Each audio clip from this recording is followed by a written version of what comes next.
bleed the clutch.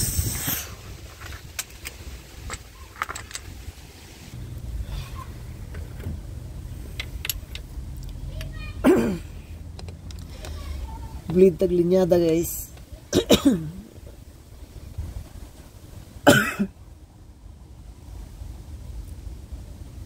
Clutch slip cylinder ito. Clutch slip. Yung nipple niya bleed natin. Huwag muna natin. Sikip naman ito.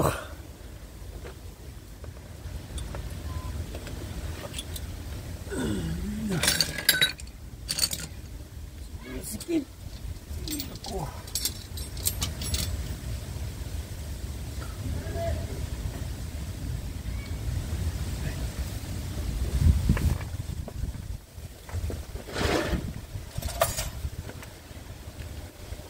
Kita natin ang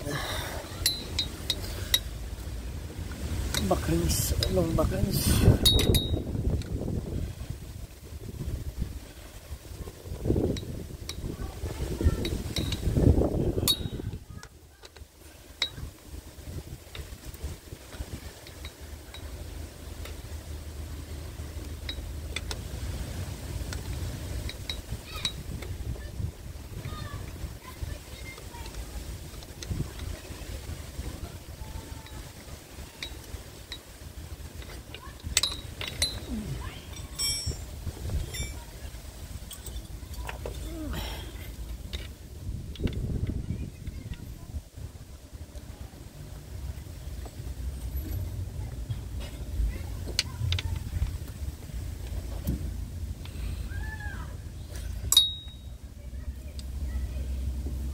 Hirap guys, hirap talaga, mahirap ito. Limited lang ang espasyo guys.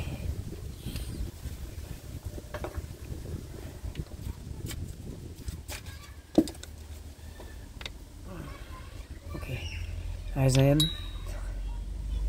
Tapos balahan natin ang ano doon, i-pressurize natin yung ano doon sa ano, yung master reservoir niya. I-pressurize natin.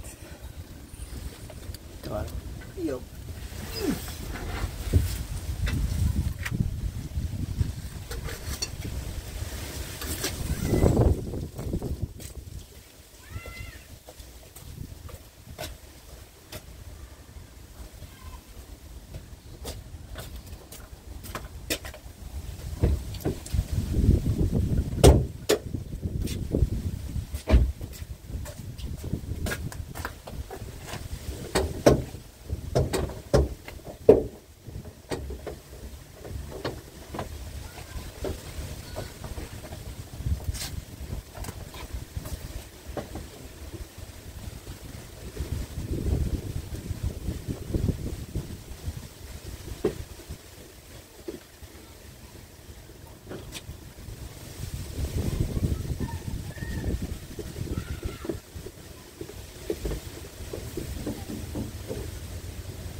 fluid.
Ito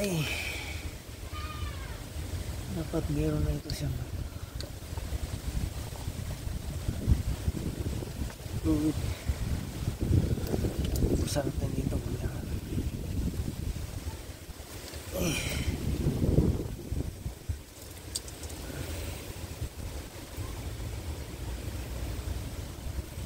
Ito yung sakit.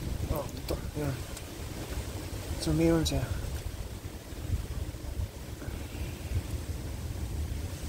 So meron siya.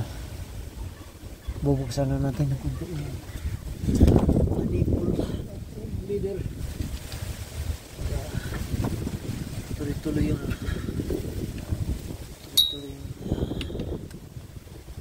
yan na ito.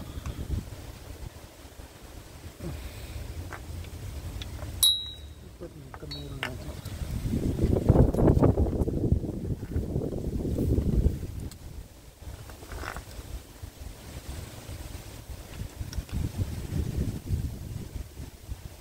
Wala pa rin fluid to. Ayun. Yan na. So hintay lang natin to hanggang maging makakuha tayo ng solid line. Yung walang bubbles talaga. Saka na natin sarado yung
sobrang sikip nito.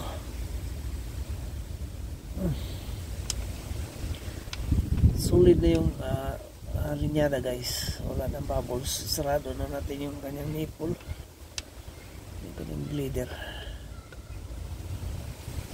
and then pump natin yung kanyang clutch pedal. Try natin kung solid track pa yung kanyang clutch, hindi ba spongy. Malalaman nyo pagka merong bubbles or air bubbles yung linyada, kasi pag-apak nyo ng clutch medyo spongy siya. So malalaman natin ngayon, makikita natin dito na solid na yung linyada, so wala nang bubbles ito. And then apakan natin yung clutch. Yan. Okay, yan, mahigpit na yan. Apakan yung clutch doon.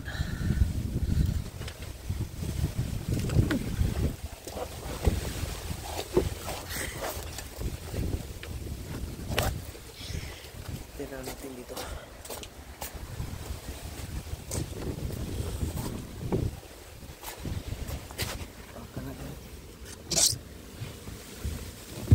So, ibig sabihin, bumaba pa yung flat pedal. So, i-compress lang natin. Ayan.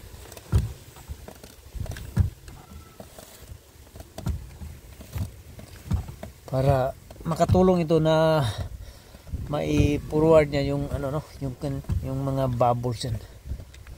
So, sumulid na siya.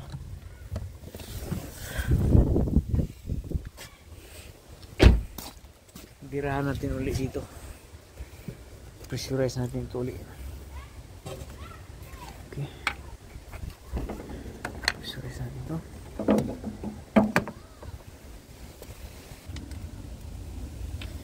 Nakita nyo, may mga bubbles na dumaloy, no?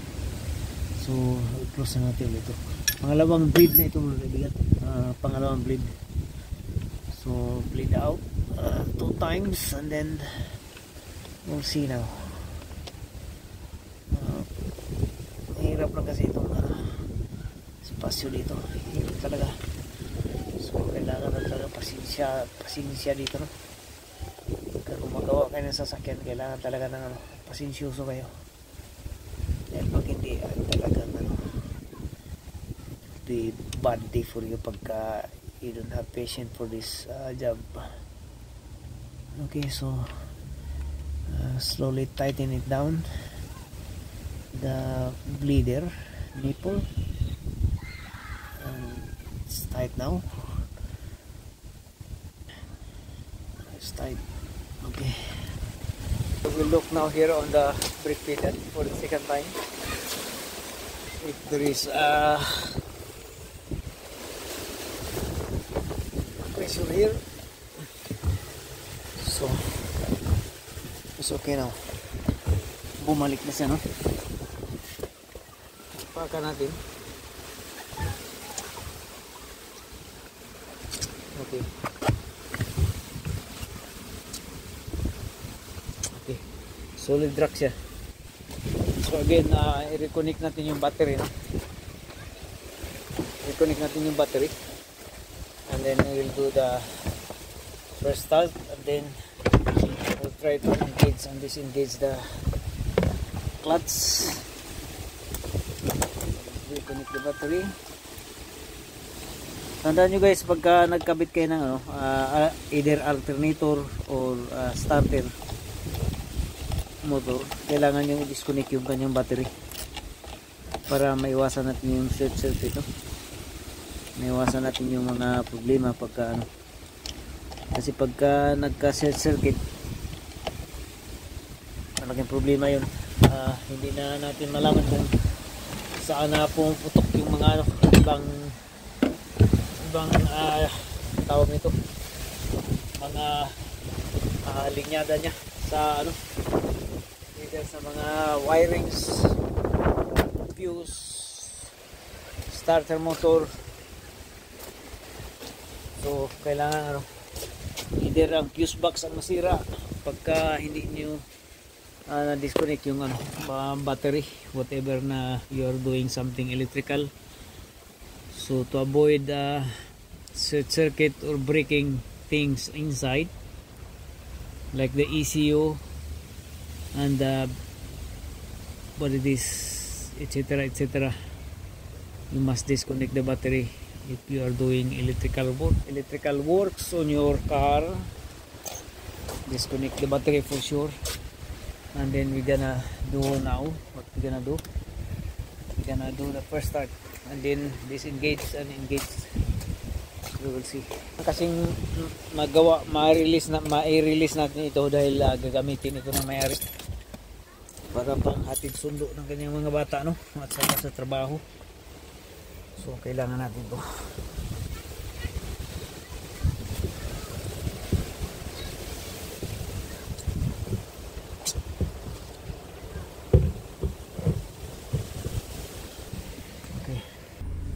So ayos na siya, no? Ayos na siya. Babalik na yung pila niya. Like, babalik na siya.